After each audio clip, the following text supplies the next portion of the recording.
بسم الله الرحمن الرحيم الحمد لله رب العالمين وصلى الله وسلم وبارك على نبينا محمد وعلى آله وصحبه أجمعين أما بعد.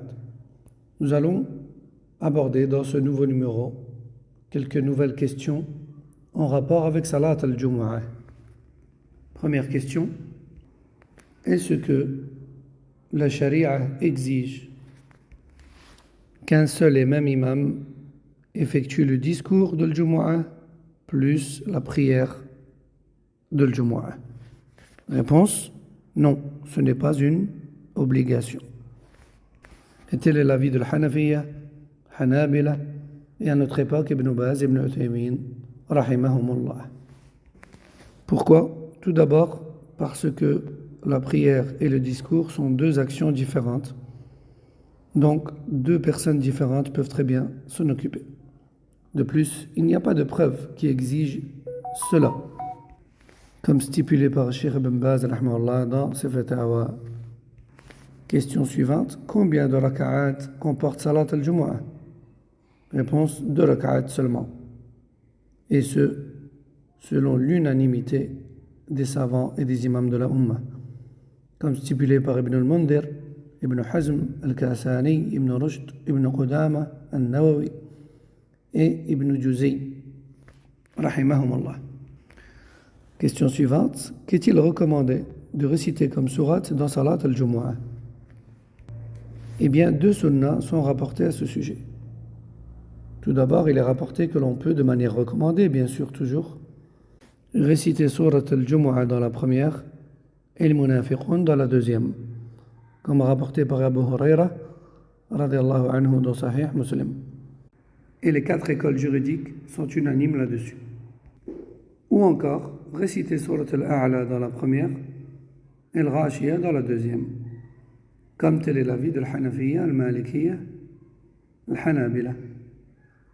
Et ceci est rapporté de Nu'man ibn Bashir dans Sahih Muslim, ainsi que Samura ibn Jundub dans Sunan Abi Dawood al-Nasa'i, Musnad Ahmad et d'autres encore. Question suivante. Cette récitation doit-elle avoir lieu à haute ou à basse voix? Ce qui est recommandé, c'est que ce soit à haute voix, comme stipulé par Cheikh Ibn Uthaymin rahimahullah dans Al-Sharh al-Mumti'.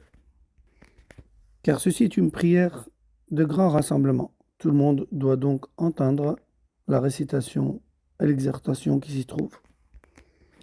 Et c'est d'ailleurs cela qui a été rapporté d'Abu Huraira radiyallahu anhu dans Sahih Muslim, ainsi que Nu'man ibn Bashir dans Sunan Abi Dawood al-Nasa'i, et tous deux rapportent cela du prophète sallallahu alayhi wa sallam.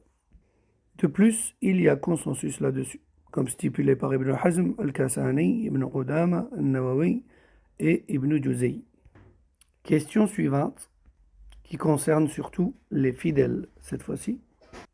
Comment prier dans un lieu restreint où l'on n'a pas beaucoup de place devant soi, ni beaucoup d'espace entre les rangs?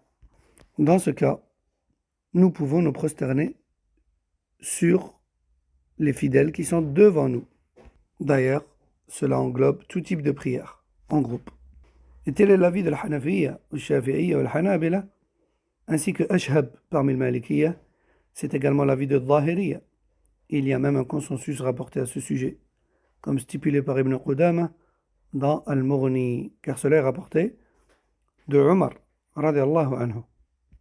Allah dit dans le Coran, ce qui a pour sens, Allah ne charge pas une âme au-dessus de ses capacités. Et le prophète sallallahu alayhi wa sallam de dire, lorsque je vous enjoins une chose, accomplissez-la dans les limites de votre capacité. Et lorsque je vous interdis une chose, alors délaissez-la. Rapporté par le Bukhari Muslim. Et il est également donc, comme on a dit, rapporté que Omar radallahu anhu a dit, lorsqu'il n'y a pas suffisamment de place, alors prosternez-vous sur les personnes devant vous. Et cela est rapporté dans le Musnad de At-Tayalisi, ainsi que Abdul Razzaq dans son Musannaf, Ahmed dans son Musnad, Ibn al-Mulaqqin dans Al-Badr al-Munir, Al-Nawawi dans le Majmou' et Ahmed Shakir dans son tahqiq de Al-Musnad.